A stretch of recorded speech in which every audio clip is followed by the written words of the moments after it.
Mozart. Otherworldly genius. Childlike naive. Divine gift from God. Serene marble bust of transcendent perfection. Or even a bowl of perfectly smooth chocolate. All of it, the stuff of myth and legend. Mozart, you see, was a human being, just like you and me. Except he could express the pain and pleasure, the joy and darkness of being human more completely and more humanly than any other composer. His music isn't merely perfect or beautiful or genius. It's visceral, violent, avant-garde, and powerfully expressive. And it was written by a composer and a person who's still modern today. Someone who made mistakes and who tried unbelievably hard to make them right. Welcome to the Joy of Mozart.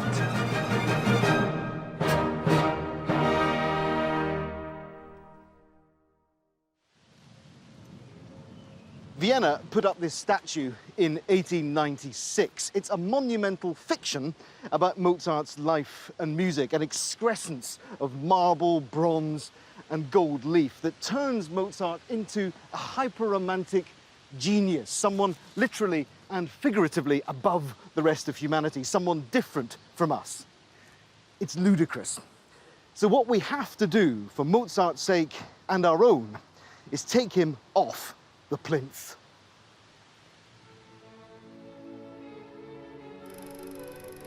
It was a strange revelation the first time I heard Mozart's music. I've spent years trying to explain why Mozart's A Major Symphony K201 affected me so deeply when I heard it played by the Scottish Chamber Orchestra at the age of 7. I do know, though, it wasn't about beauty or perfection.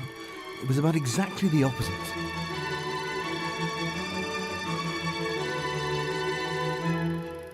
To try to find my Mozart, the one who explains who I am, I'm starting at the end, here in Vienna, where he lived for the last 10 years of his life, from 1781. In a house on this spot, on the 5th of December, 1791, Mozart died. And at the same moment, something else was born. The Mozart myth. The myth becomes powerful because people want to believe it. I don't think you should dismiss the myths simply because they are factually not completely true. They tell us an enormous amount about what we want to believe about great composers, about inspiration, about people who die young, about people whose work is unfinished. And some of these myths are absolutely reflected in fact. Mozart, the child prodigy, was a fact. Born in Salzburg in 1756, he composed over 600 pieces of catalogue music in a life lasting a mere 35 years, starting at the tender age of 5. The infant genius was mythologized most vividly in Hollywood's Oscar-gobbling movie Amadeus. This lavish biopic imagined all the tricks that Wolfgang and his sister were made to perform by their father Leopold as he paraded them around the courts of Europe, travelling from country to country by carriage.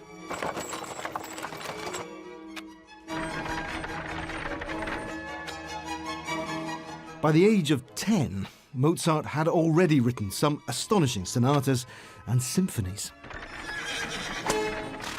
It's a powerful story that could apply to so many artists, that here they are, divinely inspired geniuses whose worth is not recognised, and they are continually exploited by people who take advantage of them. It makes him appear at once human because of this innocence, but divine because his music comes from another source. Maybe it's just unprecedented, this talent to come from wherever, and for it to be so perfect, and just to come out like that, and to write these works at such a young age. You know. flat that emerges just out. Mozart's favourite string instrument was the viola. It's musician Lawrence Powers, too. He's often played Mozart's Sinfonia Concertante, written in response to the composer's early experiences of adult life, with its disappointments and tragedies. It's a big responsibility when you play this music. Unlike any other music, I don't know why, but there's an extra level of sort of adrenaline and nerves when dealing with that music. His mother had just died while he was away. He was looking for employment. He didn't find employment. He was looking for a wife who turned him down. And I'm sure he would have performed this with his father. And I think there's some sort of role there. You know, the viola has this wonderfully sort of conciliatory role. You know, it's always sort of looking after the violin, who's somehow more worried and questioning. You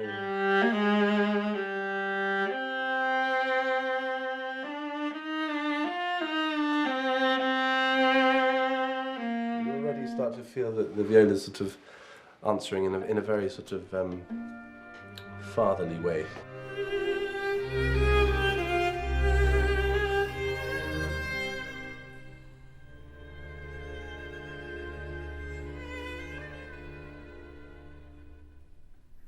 And the conversation becomes sort of heartbreaking at points, you know. It's very special.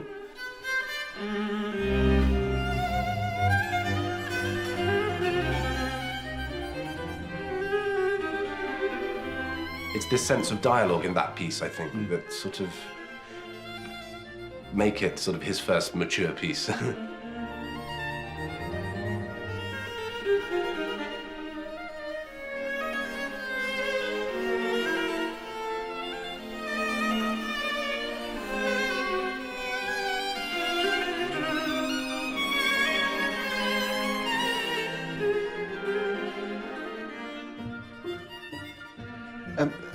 Why do you think Mozart wanted to play the viola himself as opposed to the violin or even the cello? It's a very sort of emotional sounding instrument, I think. You know, it's very close to the speaking voice. It has a certain amount of, you know, pathos to it, just naturally. Even when you tune a viola, it has that.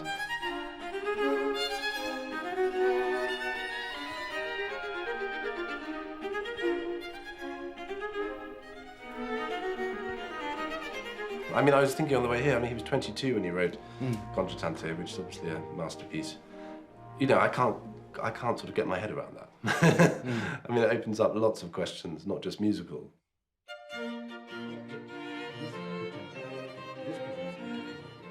Another stubborn Mozart myth is that his music was written down perfectly first time, as if dictated directly by God. I met Professor Cliff Eisen in the British Library to discover firsthand the scribbled, scratchy truth. Have a look at this then. This is the final page of Mozart's own manuscript of the Hunt Quartet, which is the B-flat major Köchel rating 458. Now look, this is the most defiant crossing out. This goes beyond a mistake. He didn't want anyone to see. We even through all this cross-hatching, you can hardly see what he's trying to rub out. This is actually a passage that was meant to be inserted earlier in the piece, and then decided that he didn't want that insertion after all. So it represents 3, if not more, attempts to kind of go through the piece and decide what works and what doesn't work. He's changing his mind. He's making he's not always sure. Far from being always sure, he's not. And in fact, many other pages in these 6 quartets dedicated to Haydn reveal the same thing. All of these documents that are spread around us are treated and have been treated for close on 200 years as relics. That we don't interrogate in any way to find out more about the person or more about the times, and yet they aren't relics. They're living documents of a variety of different processes and a variety of different times, places, activities that Mozart was involved with. One of the most touching documents in all of Mozart's life is that thematic catalogue where he writes out the beginnings of his pieces from 1784 onwards. And the touching thing about that document, which is in the British Library and it can be seen, is not the lists of works, but the fact that when you get to the end of it, there are pages and pages of empty, unfilled staves. the thematic catalogue of all of my works from February 1784 until the month, and he's left a space for the year. He's written one because he wasn't sure when this was going to be still the 18th century or indeed the beginning of the 19th century, and then a full stop, which of course he never finished because he died in 1791. So the first page then is the first list of pieces. He lived to fill in 29 of the 40 or so pages. Here's the very final page. Now, in a way, the most obviously moving thing about what happens is the empty pages. Look at the empty stage of the pieces he wouldn't write.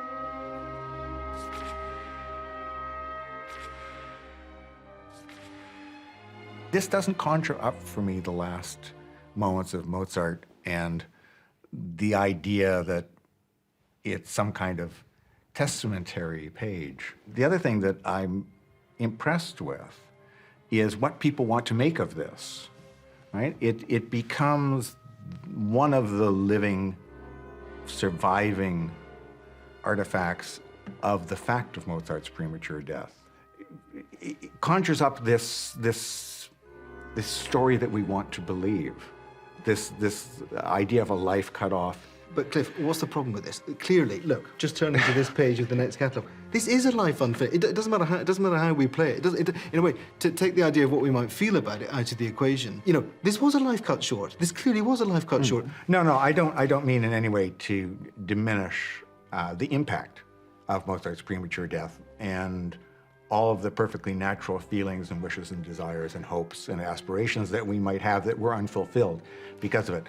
Rather, I think what I'm saying is that Mozart becomes reified. Mozart becomes removed from, this is a great heroic mythical story in some ways. And so we then are afraid to approach Mozart. Okay. Because of the power of this story. Because he's not like us. He's not like us. He's not like us. I mean, and yet that seems like such an uncommonsensical thing, and it's an idea we don't attribute to other artists, right? And we've discussed, you know, Shakespeare was a real person. Leonardo was a real person. They were all real people. But somehow Mozart became not an engaged, living, genuine human being anymore. And here is the myth made real. These chocolate Mozart balls are the tip of the Mozart mythberg. Mozart reified into little gold-wrapped confections and the sound of saccharin in this soupy recording of Eine kleine Nachtmusik. Lovely. It occurs to me what these things actually are. They're transubstantiations of the Mozartian myth. People literally want to eat a piece of him. So the question is, of course, what they, in fact, taste like. Rather nice dark chocolate on the outside. Incredibly sweet. Marzipan and praline. Really quite sickly, in fact.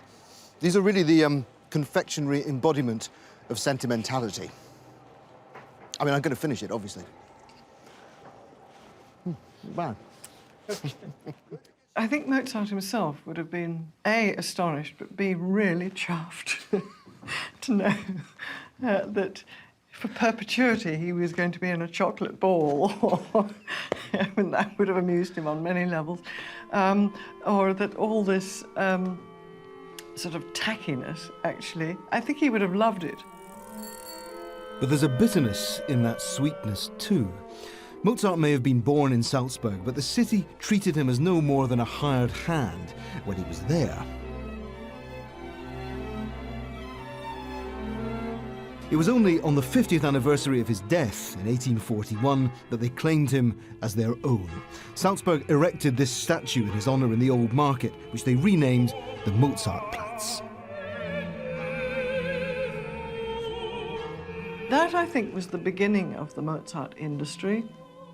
And after that, you know, it has just steamrolled and steamrolled. And it's almost as if they're atoning for all those years when they behaved so badly to him. We can't be completely sure what Mozart looked like, but we can be sure that he didn't look like this. This, though, is the single most reproduced image in today's world of Wolfgang Amadeus Mozart. This is the face of Mozart bowls.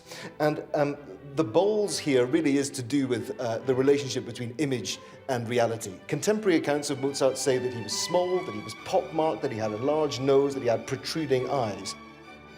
None of that is reflected in this Errol Flynn airbrushing that's going on here. The one thing I think I am pretty certain of is that if Mozart were to see this, the face of a more than €5 billion industry, a Mozart brand, he would simply say, "Who the hell is this guy?"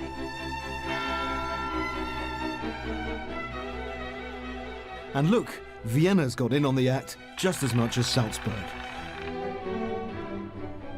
Nice wigs, guys.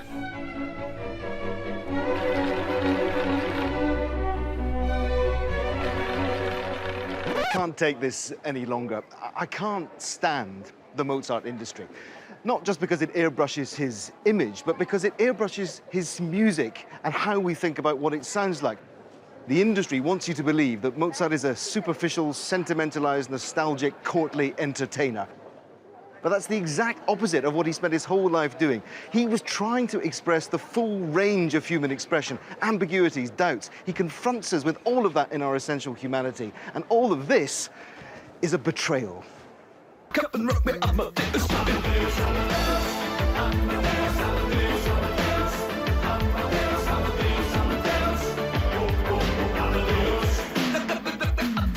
But popular culture doesn't just promote an easy-listening Mozart. In the early 80s, Austrian performer Falco turned him into a new romantic Hell's Angel. But for Paul Morley, after a lifetime immersed in the pop industry, there's no need to turn Mozart into anything. Just take Wolfgang on your own terms. I realised that this music that I'd previously ignored or reviled because it sounded quaint or peculiar or because I didn't understand it was actually really radical. And actually mostly where the avant-garde had gone. The avant-garde, oddly, had gone into the past. You know, well, let's try Mozart then, because, you know, it's this all the time. It's souvenirs, it's the past, it's quaint. So how did you get past that? Because Mozart has had the odd toehold here and there. I'm thinking of Falco's Rock Me Amadeus, thinking of the fact that this bust or a version of it is on the desk of Mr. Garrison in every episode of South Park. The chocolate box, tinkly, Yeah. powdered wigs, child genius. And I realised, of course, that everybody makes up a Mozart, so I'll make up my own Mozart. I'd strip away everything. I'd strip away this, I'd strip away the cute pictures, I'd strip away the academic side. I'd even strip away the music to an extent and just begin again. And there was a way that I could begin again, I found, very, very quickly, which was something I found very contemporary, very modern and very abstract, which was the K numbers. Ah yes, the K numbers, the chronological catalogue of Mozart's works as documented by this man, Ludwig von Köchel, 70 years after the composer's death. From K1, a minuet for piano written when Mozart was 5, to K626, the Requiem, unfinished on his death only 30 years later. The K numbers, in a way, was my way of coming into it like it was a little like Factory Records, you know, a catalogue of amazing moments. And I would get to, say, a piano quartet, and that would be, say, 491, say. And then I would start to wonder... 493. 493, OK, and then I would start to wonder what's around it then. And what I found startling, which really blew my mind, is that if you just go one way or the other, which means it was written more or less at the same time, on one side you'd say, correct me again, Tom, because I'm not good on the titles, you'd get Marriage of Figaro. 492. OK, and on the other side, oh my God, you'd get a concerto, maybe 24. 491 is the piano concerto. I mean, but isn't that amazing?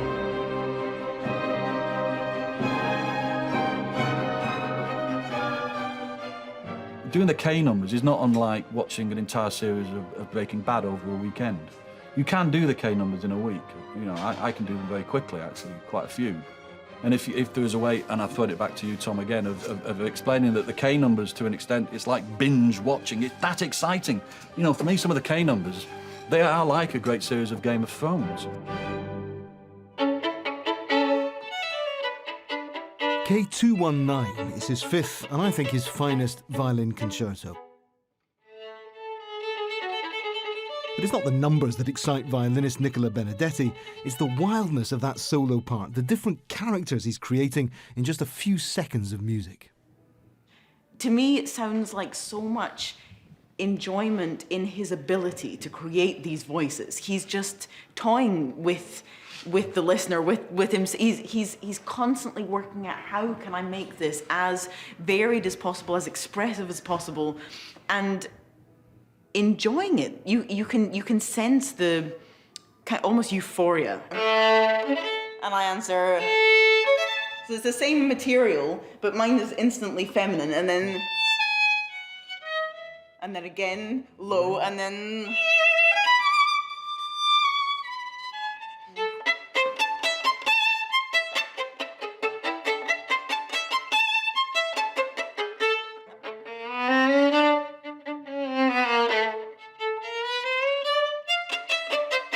It's really very extreme. You couldn't play this like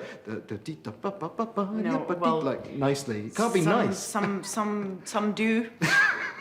I just don't ever hear Mozart like that, ever. I just don't. I don't hear it in his voice. I don't hear it in his character. There's too much natural wildness, and I think Mozart with caution is just not doing him justice. I actually nearly hyperventilate. No, what's the thing when you stop breathing? It's the opposite of that. Yeah, you kind of asphyxiate. Right, yourself. I stop breathing. Right. That's what I do.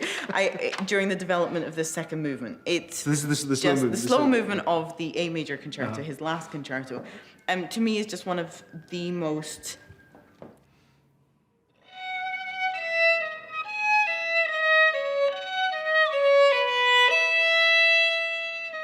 And now.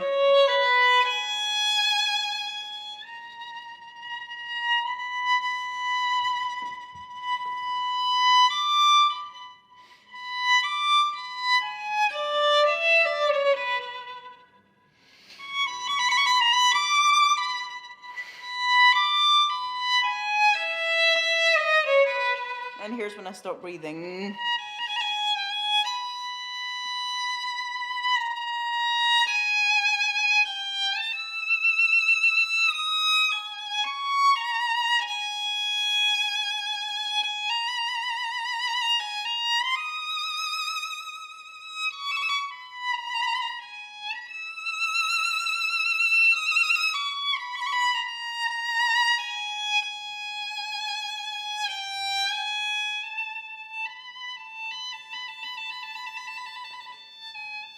You have a long held note in the winds.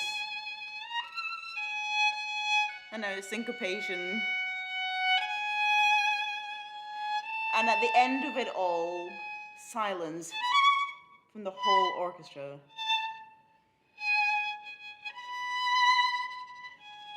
And then back.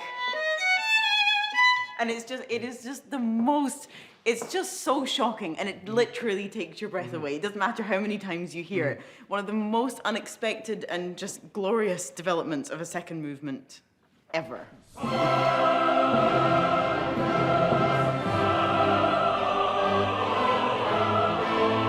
From the sublime to the holy. This is Salzburg Cathedral with its 5 organs which Mozart would have played and where much of his early sacred music was first performed. It's grand, yes, but only occasionally inspired. The teenage Mozart had to write what Prince Archbishop Colloredo and his court demanded, not a recipe for commitment. So what of Mozart's relationship with Catholicism, with God? Well, I think it's possible that Salzburg turned Mozart away from the institutions of the church and of writing sacred music. It was in his unfulfilling years here, working for Archbishop Colloredo in Salzburg, that Mozart wrote the vast majority of his church music, because he had to. In fact, in his later life, there are just 2 major sacred works, both astonishing masterpieces. But he didn't finish either of them. There was the Mass in C minor, composed with soprano solos for his wife Constanze to sing when they came to Salzburg in 1783, for the only time in their lives together to meet Wolfgang's father, Leopold, who had disapproved of their marriage, and his sister, Nannerl. The C minor Mass was first performed here at St. Peter's on the 26th of October, 1783.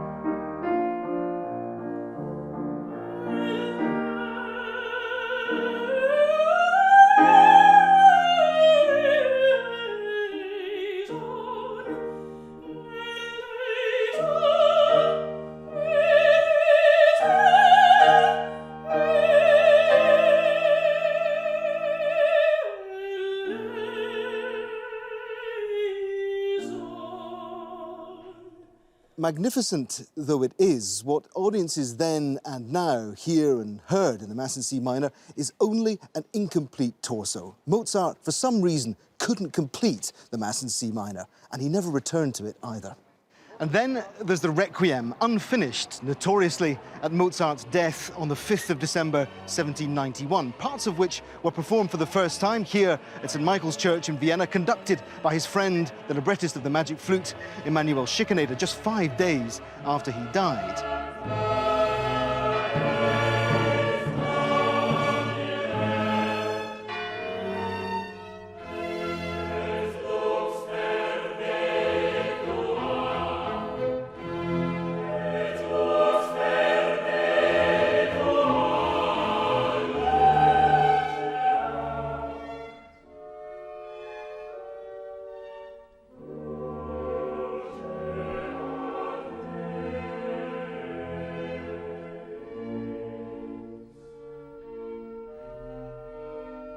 I had real problems with the religious music because I think Mozart himself had problems with it. I mean, think of his religious music and think how unreligious it is.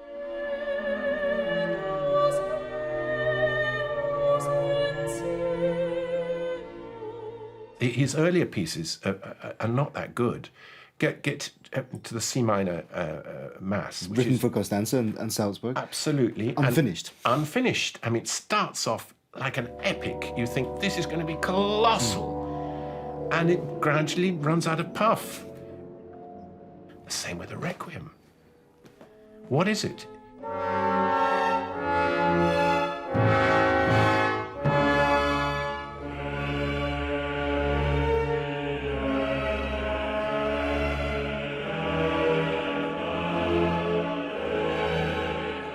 Is that about a relationship with God, Catholicism? But what is that? I think it's to do with enlightened thought. I think it's to do with Freemasonry. I think Freemasonry is a much more important kind of centrifugal environment for Mozart. I think the religion is much more superstitious. It's more Masonic. It's more rational. Mozart has a tremendous fear of authority, a fear of dread. He can't really subscribe to the whole theological package.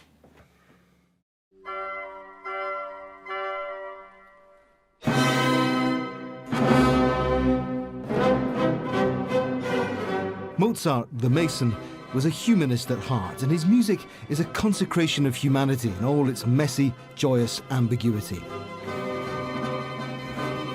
I think that's closer to his true spirituality than his relationship with organized religion.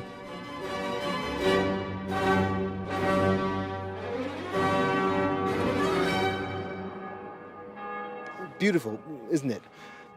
But I think there's something claustrophobic about Salzburg. It's hemmed in on three sides by the fortress and by the mountains that surround it. And I think Mozart felt that sense of claustrophobia too. Ultimately, this was a place he had to escape from his employer, Archbishop Colloredo, from his father, Leopold, and his family too. Born in Salzburg, maybe, but Mozart, the musician, the composer, was formed everywhere else, in Paris, in London, in Milan, in Mannheim, in Munich, and above all, in Vienna. Mozart had to get out.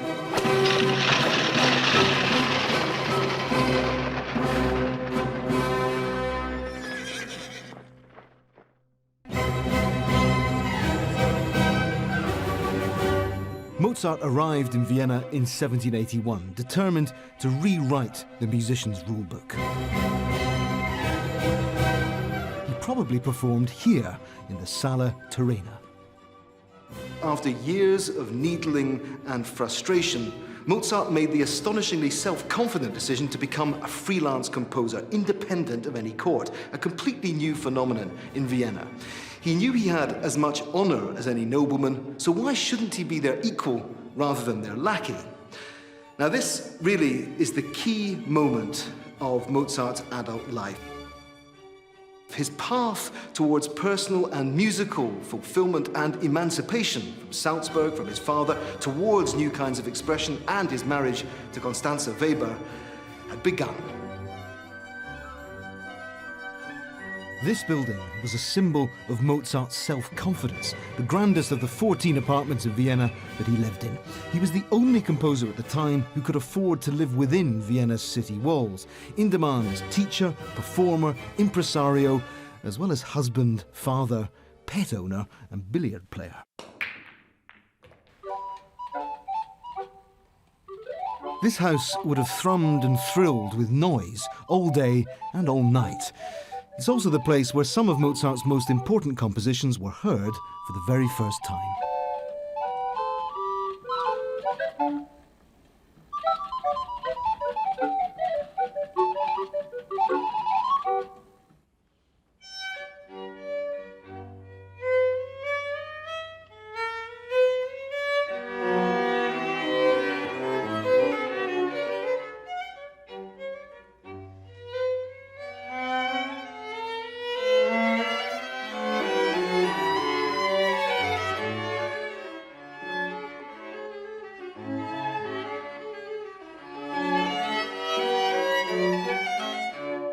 On the second day of his father's visit here on the 12th of February 1785, there was a performance of incredible significance that probably happened on the floorboards I'm standing on. The first 3 of 6 quartets Mozart would dedicate to Joseph Haydn. Haydn came here to watch this performance. Leopold Mozart played one of the violin parts and Mozart himself played the viola.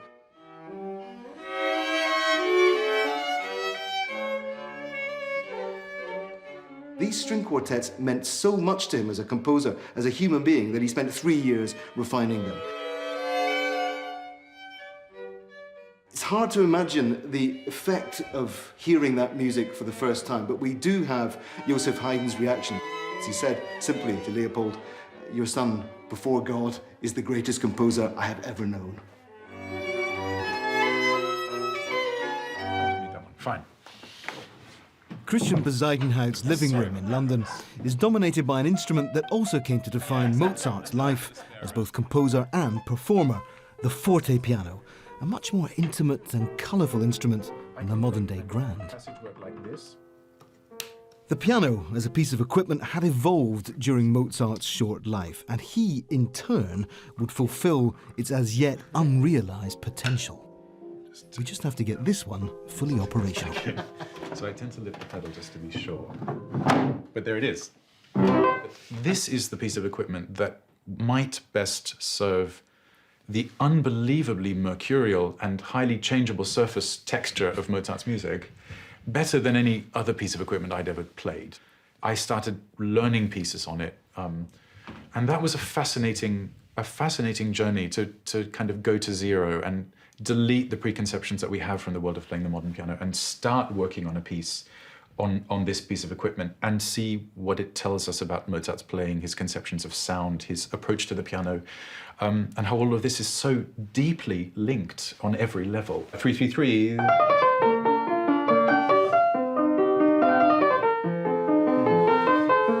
This is where all this stuff happens. 283. A piece like 282.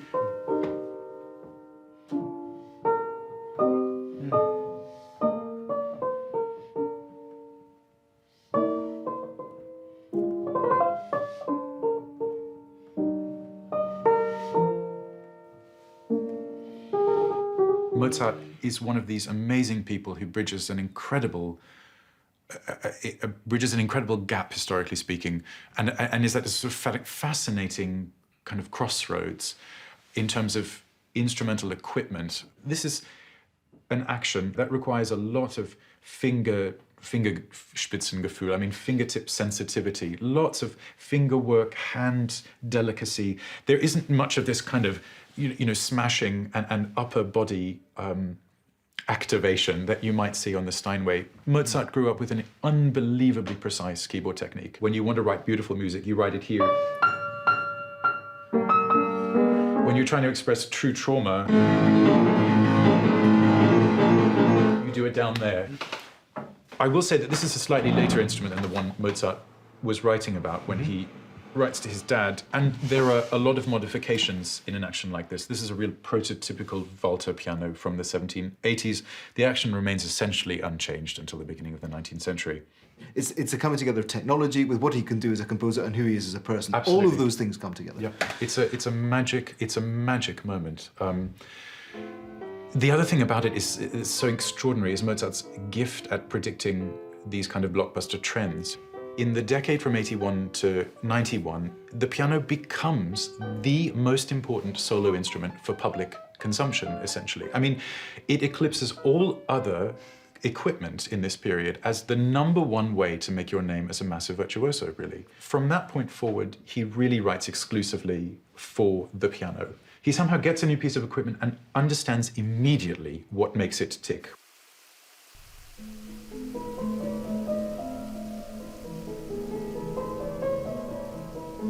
Mozart's own piano, the one he played in Vienna, is now in Salzburg in a large apartment where the Mozart family once lived. It's now a museum where I can literally hear the ghost of the actual sounds that Mozart created, with the help of its head of research, Ulrich Leisinger. Ulrich, this is Mozart's Vienna piano, the piano that he had with him from virtually the time he moved to Vienna until the end of his life. Just thinking about what he played on this instrument and the music that happened here, it's just an astonishing thought, really. Whatever we have from Mozart, if we have the portraits, they are not photographic. If we have the letters, Mozart tells us some things, but he conceals others, and from time to time, he's not telling the truth. But the instrument is telling the truth about Mozart's music, at least about the keyboard music, and so we can really learn a lot from carefully looking and listening to this instrument. This is really the instrument where all these great piano concertos were conceived, where they got their premiere performances and many follow-up performances during Mozart's lifetime, and so it's really a big stroke of luck that this instrument has survived in almost original shape. So. This isn't a concerto. No, this is a sonata. Yeah. No, it should not be a problem. I'm not Christian Besoldenhout.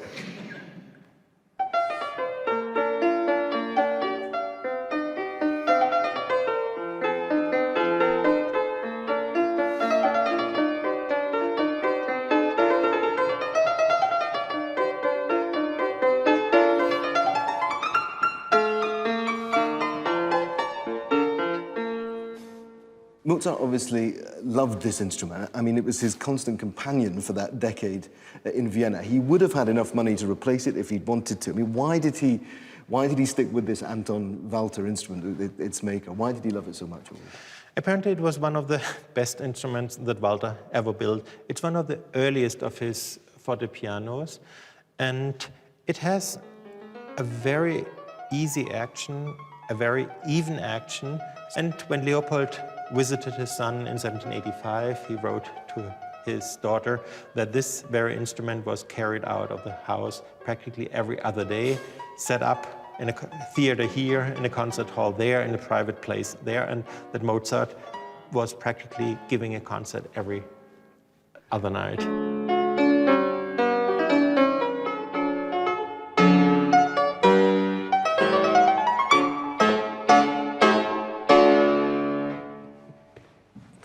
Wunderschön.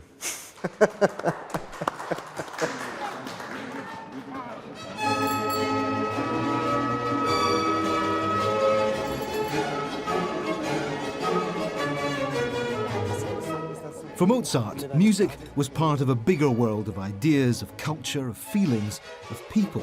And that was true in his earlier life too, in Salzburg, as well as in Vienna. The thing is, when Mozart was back in Salzburg, when he came back from his travels, especially as a teenager, he was part of a wider social and cultural scene here. He used to socialize with the family who owned this cafe. He used to play billiards with them upstairs and dance with them, parties, basically. Now, it's inconceivable to me that Mozart, as a supremely intelligent young man, wouldn't have been talking to his friends about his frustrations with his employment in Salzburg, about the poor quality of the musicians here, and maybe also the new political ideas that were emerging all over Europe. Mozart, in other words, was part of cafe culture.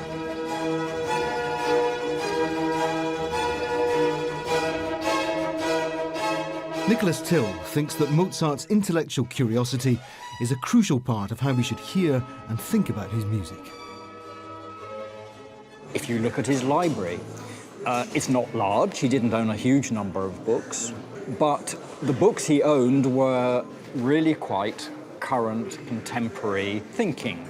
Mozart is hanging out with the Austrian Empire's education minister once a week. He's going round to his house, playing music. Van Swieten was a very keen music lover, introduced Mozart to Bach and Handel's music. So he's right in the heart of the most progressive aspects of Viennese life at that time. And at that time, Europe was in a foment of pre-revolutionary fever, which Mozart caught in his opera The Marriage of Figaro in 1786.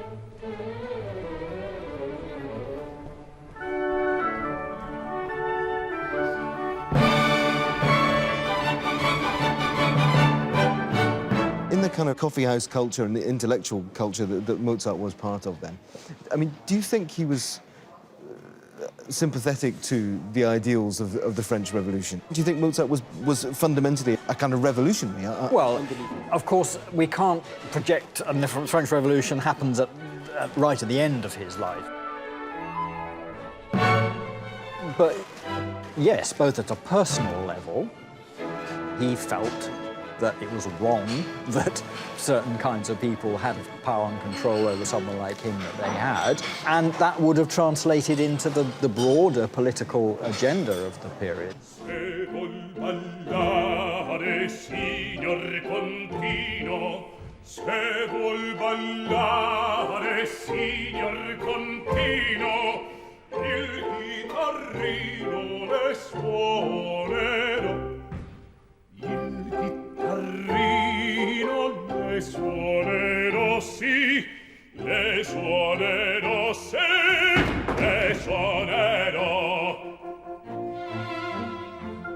Mozart single-handedly dragged opera kicking and singing into the present day by hijacking a high art form, taking it away from gods and kings, and handing it over to the lives of ordinary people and their complicated, chaotic relationships.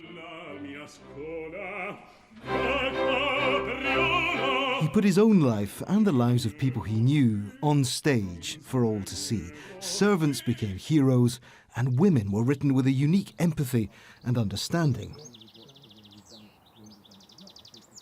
That's no surprise. Mozart fell in love with, married, or wrote music for 3 of the Weber sisters, Aloysia, Constanza, and Josefa. I think we should be extremely grateful that he was surrounded by all these fantastic women who could sing and could portray, because one thing with Mozart also, if you read his letters and everything, he really wanted people to be sincere. Così fan tutte, with an original text by Lorenzo da Ponte, is about a quartet of lovers. The boys are persuaded to test their beloved's fidelity. And the result is confusion and turmoil for all 4 of them, including Fiordiligi.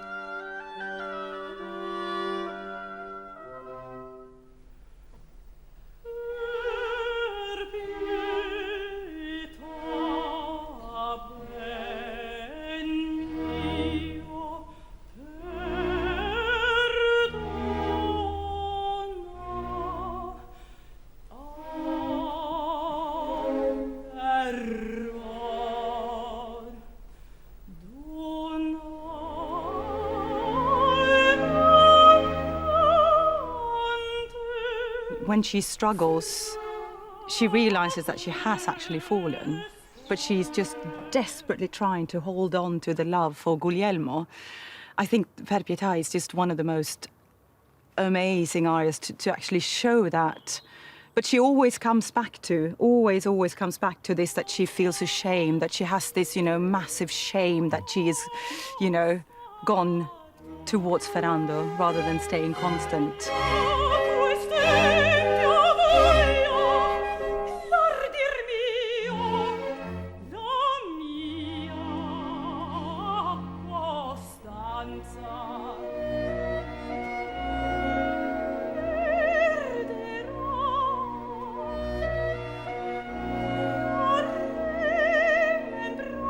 it's about us. It is about normal people. They are fighting, they are, you know, they are in love, they are arguing, it's just about normal life. They are betraying, they are being betrayed, so it's basically like he's just making an opera about everyday situations, which I think that's why it's so easy to take to heart, you know, take to your heart.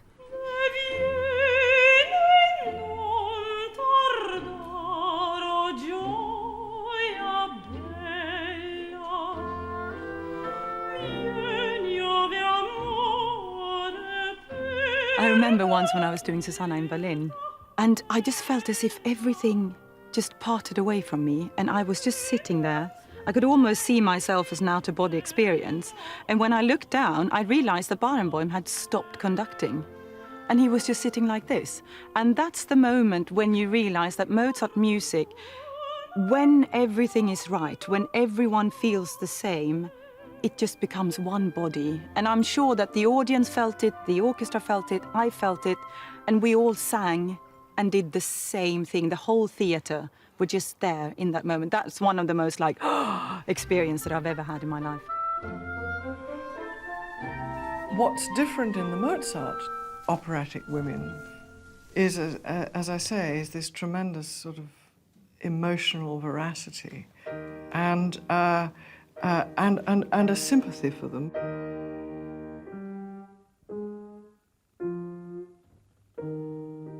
The Countess in The Marriage of Figaro, I mean, she, again, it's another of these places in Mozart that gives you so many different feelings somehow. How does he do it? Well, the first time we meet her, as you say, we meet her in soliloquy, just telling us again in a very short, slow, 90-second aria, very difficult to sing, that her life is really ghastly. I mean, her husband is 2 years, she's only been married a couple of years, and already her husband is bonking every woman on the estate and is behaving appallingly to her, and she's isolated and miserable, and although she has a wonderful best friend in her maidservant Susanna, she's essentially alone, and there is really nothing more lonely than poor Germain.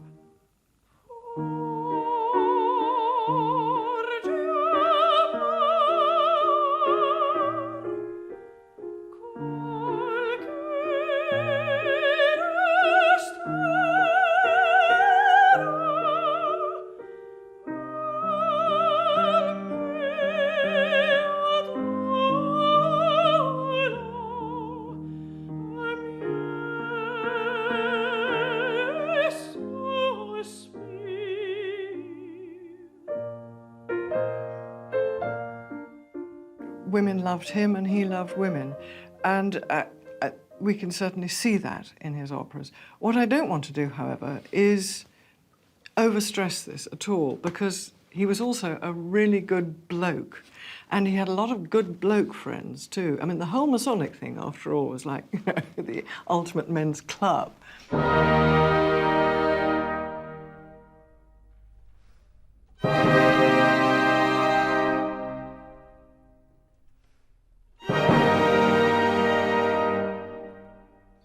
In Salzburg, there's another piece of Vienna that Mozart's birthplace has uprooted. A little hut that looks like something out of a German fairy tale. And funnily enough, it's where an operatic fairy tale came to life. This is Das Zauberflöte-Häuschen, the magic flute hut, where in the summer of 1791 Mozart wrote the magic flute in Vienna, in the grounds of the Freies Theater, where the opera would have its first performance on the 30th of September that year.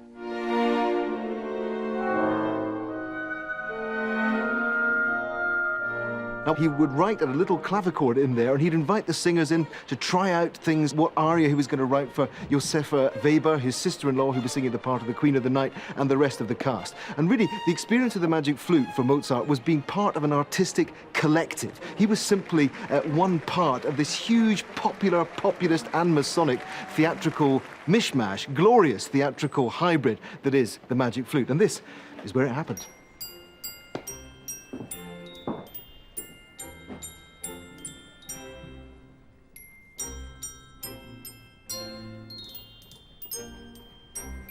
And as if by magic, here is the Queen of the Night's Act 2 aria, the one that goes... I can't even whistle that high.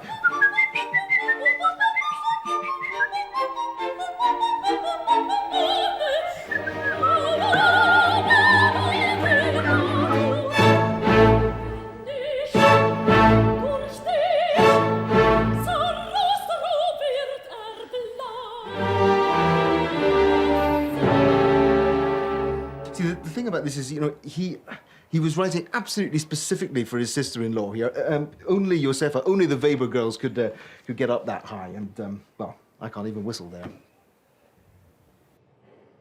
Salzburg also houses the delicate instrument on which Mozart composed the magic flute, his tiny, treasured clavichord.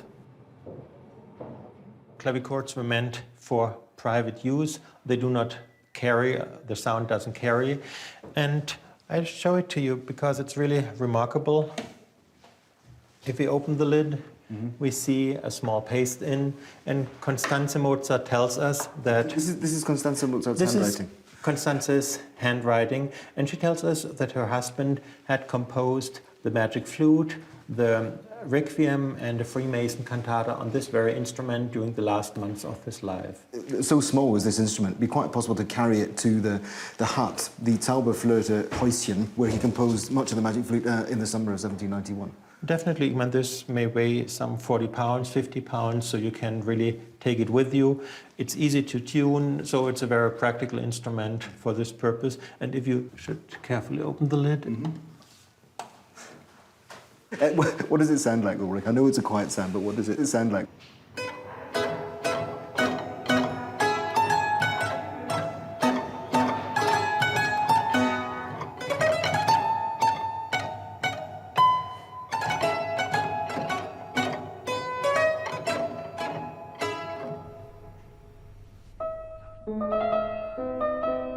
And in this same room, there's the most moving, honest likeness of the composer.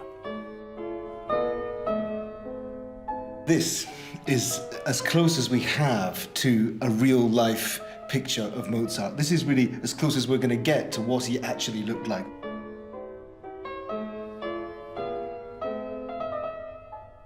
It was painted from life around 1789 by Mozart's brother-in-law, Joseph Lange. It's an encounter with a real, as opposed to airbrushed, idea and image of Mozart. His hair is loose, there's no wig here. You can't see pockmarks on his skin, but there's grey in the hair. And this is a really tender picture of who this musician, who this composer was. This picture is usually called unfinished, but in fact you can see very close up that the head and shoulders are really a complete little portrait of Mozart.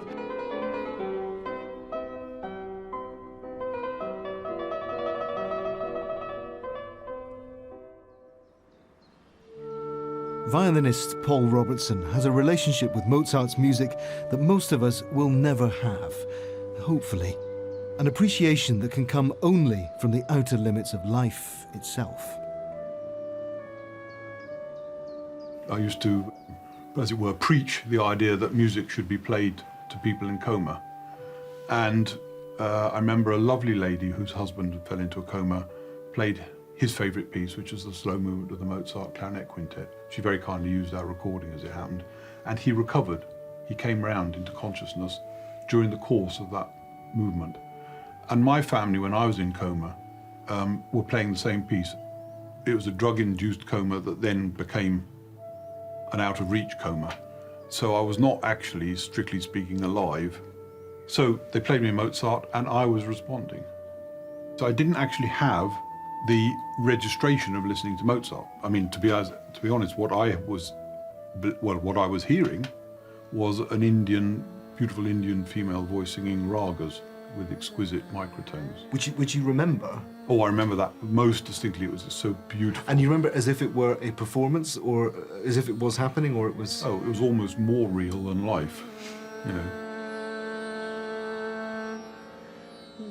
Paul, I spent a lot of this film thinking about Mozart's humanity and how that's expressed in the music, grounded it is and how grounded he is. But can we talk also about a transcendence in Mozart's music? And if so, what might it be?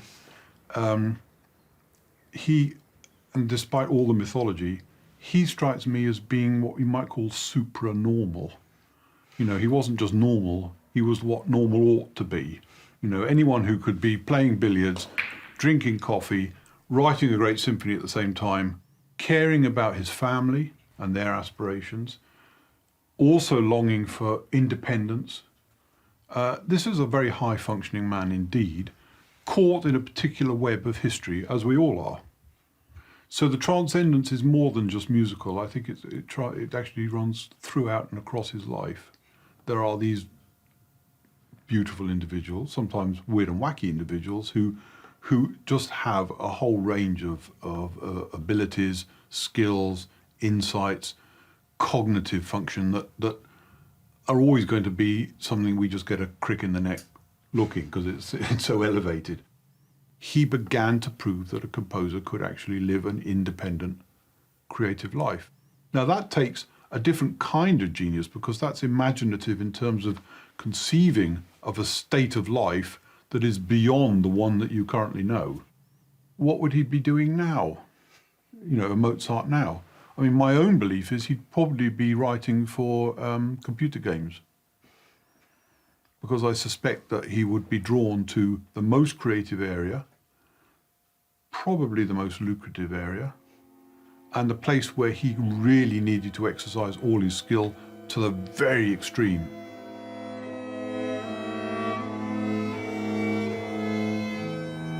After his death, researchers have put forward over 100 potential causes. Mozart's body was interred in a mass grave, unmarked and unremarkable. This wasn't the romantic fate of an artist misunderstood or undervalued, but common practice in Joseph II's Vienna, the result of liberal reforms to show that in death all men are equal. Vienna put up this statue to Mozart here in St. Mark's Cemetery, where he was buried somewhere on the 7th of December 1791.